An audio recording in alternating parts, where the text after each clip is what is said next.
ગેરકાયદેસર રીતે યુવક પશુ રાખતો હોવાની બાતમી મળતાની સાથે જ ઝોન 3 અને લાલગેટ પોલીસ દ્વારા રેડ પાડવામાં આવી હતી, જેમાં 10 થી વધુ પાડા મળી આવ્યા હતા। પોલીસે તપાસ કરતા યુવક દ્વારા પશુઓ રાખી શકાય તેના માટે મોટી વ્યવસ્થા કરી હતી, જેના પરથી શંકા થઈ રહી છે કે આ યુવક પશુઓને કતલખાને મોકલતો હશે કે કેમ। એની પોલીસે ઊંડાણપૂર્વકની તપાસ શરૂ કરી દીધી છે। લાલગેટ પોલીસ સ્ટેશન હદ વિસ્તારમાં આવતી ઇબ્રાહિમ મસ્જિદ પાસે કામિલ નામનો યુવક પશુ રાખતો હોવાનું જાણવા મળ્યું હતું। કામિલ આ પશુઓને બાંધી રાખતો હોવાનું જાણવા મળતા રેડ પાડવામાં આવી હતી।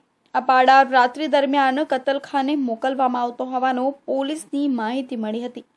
પોલીસે બાતમીના આધારે અલગ અલગ ટીમો બનાવી સૈયદપુરામાં તપાસ હાથ ધરી હતી।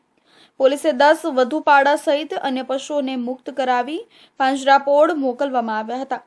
મળેલી બાતમીના આધારે લાલગેટ પોલીસ સ્ટેશનના સ્ટાફ સાથે રેડ કરવામાં આવી હતી અને પશુ બાંધેલી હાલતમાં મળી આવ્યા છે। કામિલ નામના વ્યક્તિની અટકાયત કરી એનિમલ એક્ટ મુજબનો ગુનો નોંધવાની કાર્યવાહી હાથ ધરી છે।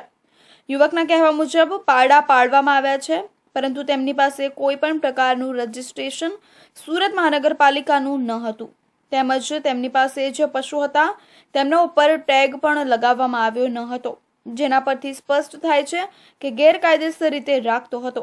હવે આ પશુ ક્યાંથી લાવતો હતો અને કતલખાને મોકલતો હતો કે કેમ તેની ઊંડાણપૂર્વકની તપાસ કરવામાં આવશે।